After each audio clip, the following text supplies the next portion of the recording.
दोस्तों, क्या आपको इस तरह की बर्फीली वादियां, ऊंचे ऊंचे पहाड़ और उनके बीच से बहती हुई नदियां देखकर एक ऐसी फीलिंग नहीं होती है कि बस हम यहीं रुक जाएं, ये पल यहीं थम जाएं, ये नज़ारे हमारी आंखों के सामने से कभी ओझल ही ना हो।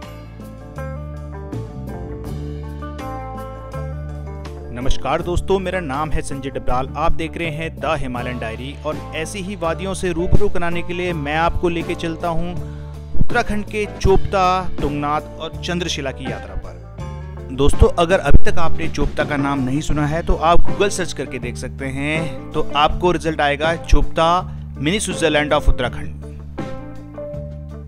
चोपता भारत के उत्तराखंड राज्य में रुद्रप्रयाग डिस्ट्रिक्ट में स्थित एक छोटा सा हिल स्टेशन है जो कि अपने 3 कारणों से बहुत फेमस है।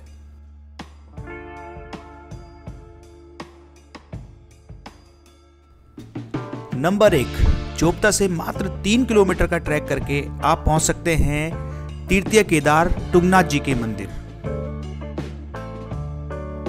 दोस्तों, अगर इसके साथ साथ आप 1.5 से 2 किलोमीटर का ट्रैक और कर सके तो आप पहुंचेंगे यहाँ की सबसे हाईएस्ट पीक चंद्रशिला में। चंद्रशिला की ऊंची चोटी से आपको हिमालय के 360 डिग्री के व्यू मिलेंगे। इसमें आपको केदारनाथ, चौखंबा से लेके ईस्ट में स्थित नंदा देवी वेस्ट पीक भी साफ साफ नजर आएगी।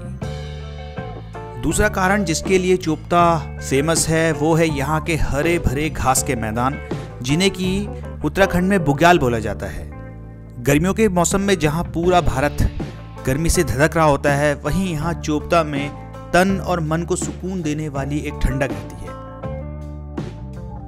और तीसरा कारण जिसके लिए कि चोपता फेमस है वो है यहाँ की विंटर ब्यूटी। चारों तरफ बर्फ ही बर्फ की चादर और हिम आच्छादित पर्वत श्रृंखलाएं। इन्हीं वादियों का नजारा लेने के लिए हम भी निकल पड़े चोपता की ओर। दोस्तों, हमने जो अपनी यात्रा प्रारंभ करी थी वो करी थी हरिद्वार से, और इसके लिए हमने रूट लिया था हरिद्वार, ऋषिकेश, देवप्रयाग, श्रीनगर, रुद्रप्रयाग, कर्णप्रयाग, गोपेश्वर, मंडल होते हुए चोपता जाने का। क्योंकि हमें मंडल में स्थित एक पौराणिक मां अनसुया माता के मंदिर के दर्शन भी करने थे, इसलिए हमने ये लंबा रूट लिया। आप अगर चाहें तो आप रुद्रप्रयाग से कर्णप्रयाग की तरफ ना जाते हुए कुंड, ऊखीमठ होते हुए भी चोपता जा सकते हैं, जो कि कंपैरेबली थोड़ा शॉर्टर रूट है। अभी चोपता लगभग 10 किलोमीटर दूर था कि हमें रास्ते पर स्नो दिखाई देनी शुरू हो गई थी। जैसे जैसे स्नो के पैचेस बढ़ते जा रहे थे वैसे ही हमारा एक्साइटमेंट भी राइज होता जा रहा था। तो दोस्तों, अगर आपको मेरे साथ ये जर्नी तय करने में अच्छा लग रहा है तो मैं उम्मीद करूंगा कि आप लाइक प्रेस जरूर करेंगे। इसके साथ साथ अगर आप पहली बार द हिमालयन डायरी में आए हैं और वीडियो देख रहे हैं तो मैं आपसे रिक्वेस्ट करूंगा कि चैनल को सब्सक्राइब जरूर करें और साथ साथ बेल आइकन भी प्रेस कर दें। तो दोस्तों, हमारे एक्साइटमेंट पे तब लगाम लगी जब हमने रोड साइड पर खड़ी हुई गाड़ियों की लंबी कतार देखी। लोगों से पूछने पर पता चला कि गोपेश्वर चोपता रूट अत्यधिक बर्फबारी होने के कारण आज के लिए बंद कर दिया गया है। अब इतनी लंबी यात्रा करने के बाद अगर अंत में आपको पता चले कि रूट बंद है तो मूड खराब होना स्वाभाविक ही है। हमने भी गाड़ी को किनारे पे लगाकर एक बार रूट का रेकी करने का प्लान बनाया।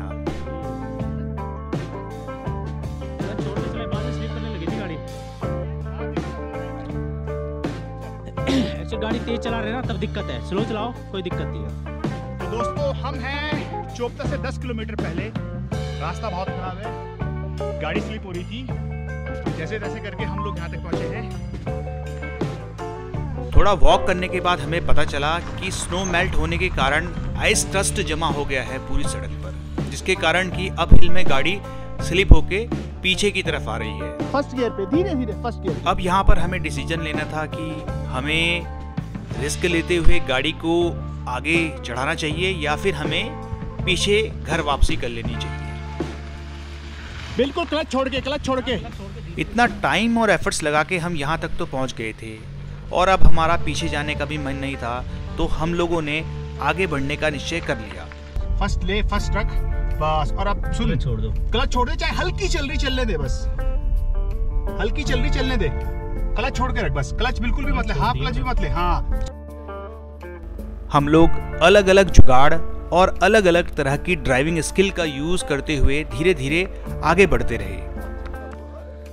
दोस्तों, एक बार तो जब हमारी गाड़ी कंप्लीट फंस गई थी, तब हमें डाउनहिल आते हुए कुछ लोगों ने हेल्प करी और उनकी मदद से हम लोगों ने अपनी गाड़ी पार करी। बहरहाल जैसे तैसे गिरते पड़ते हुए लगभग 3 से 4 घंटे के डिले के बाद हम लोग चोपता में पहुंच गए। चोपता में गाड़ियों की इतनी भयानक भीड़ थी कि कहीं पे भी गाड़ी पार्क करने का 1 इंच की भी जगह नहीं बची थी।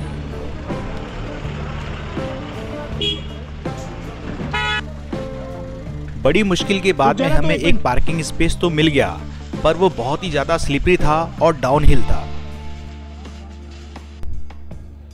गाड़ी पार्क करने के बाद हम लोग निकल पड़े तुंगनाथ जी की तरफ ट्रैक करने के लिए। दोस्तों, तुंगनाथ पंच केदारों में से तृतीय केदार है। वैसे इस समय अत्यधिक बर्फबारी होने के कारण तुंगनाथ जी के कपाट भी 6 महीनों के लिए बंद रहते हैं, परंतु फिर भी श्रद्धालु और टूरिस्ट बंद मंदिर के दर्शन करना भी चाहते हैं। हम भी मन में कुछ ऐसी ही उम्मीद लिए तुंगनाथ जी की तरफ चल पड़े।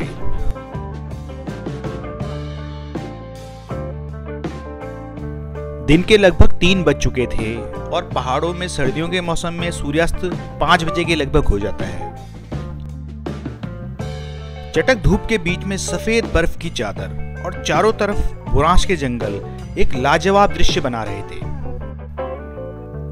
पर मन में एक संशय जरूर था कि क्या हम सिर्फ 2 घंटे में मंदिर तक दर्शन करके वापस आ सकते हैं, क्योंकि हमारे साथ एक 5 वर्ष का बच्चा भी था और साथ में ठंड भी बहुत ज्यादा थी, तो मुझे अपने प्लान पे डाउट था। अपनी सारी शंकाओं और डाउट्स को मन में रखते हुए हम लोग आगे बढ़ते जा रहे थे और नज़ारों का लुत्फ ले रहे थे। हम लोग ट्रैक करके लगभग 1 किलोमीटर ऊपर आ गए थे और हमारे सामने पे एक बेहद ही खूबसूरत बुग्याल नजर आ रहा था। दोस्तों, उत्तराखंड के उच्च हिमालय क्षेत्र में पाए जाने वाले बड़े बड़े घास के मैदानों को बुग्याल के नाम से संबोधित किया जाता है, क्योंकि इस समय ये बुग्याल बर्फ से ढके हुए हैं, परंतु ग्रीष्म काल में जब बर्फ पिघल जाती है और यहाँ मखमली घास उगाती है, तब यहाँ रंग बिरंगे पुष्प पैदा हो जाते हैं। हाँ जी,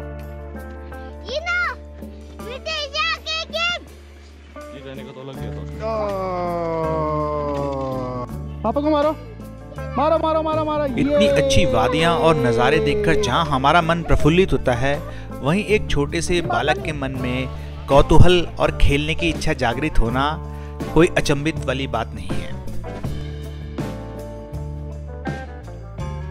हमने लगभग 100-200 मीटर और ट्रैक किया होगा कि पाया सूर्य क्षितिज पे बिल्कुल ढलने ही वाला है।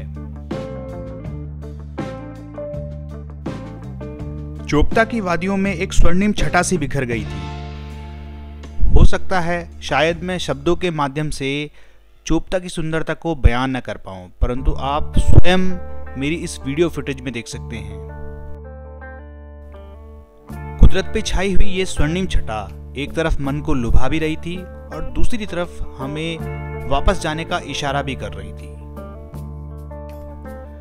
वैसे यहां से मंदिर तक की दूरी सिर्फ 1.5 किलोमीटर ही रह गई थी, परंतु इतने कम टाइम में वहां तक जाना और फिर वहां से वापस आना असंभव सा प्रतीत हो रहा था।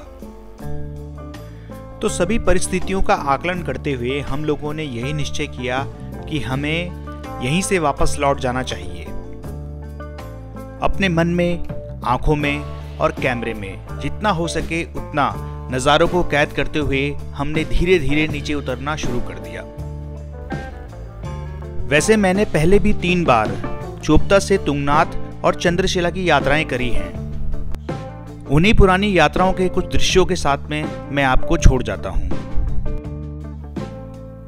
तो दोस्तों, मुझे उम्मीद है कि आपको ये मेरी प्रस्तुति पसंद आई होगी। अगर ऐसा है तो वीडियो को लाइक करना ना भूलिए, और अगर आप पहली बार द हिमालयन डायरी में आए हैं तो चैनल को सब्सक्राइब ज़रूर कीजिए और साथ साथ बेल आइकन प्रेस करना ना भूलिए। अपने विचार नीचे दिए गए कमेंट बॉक्स पर लिख के मुझे जरूर अवगत करें। वीडियो पूरी देखने के लिए धन्यवाद। द हिमालयन डायरी पर हिमालय से जुड़ी हुई अन्य प्रस्तुति देखना ना भूलिए।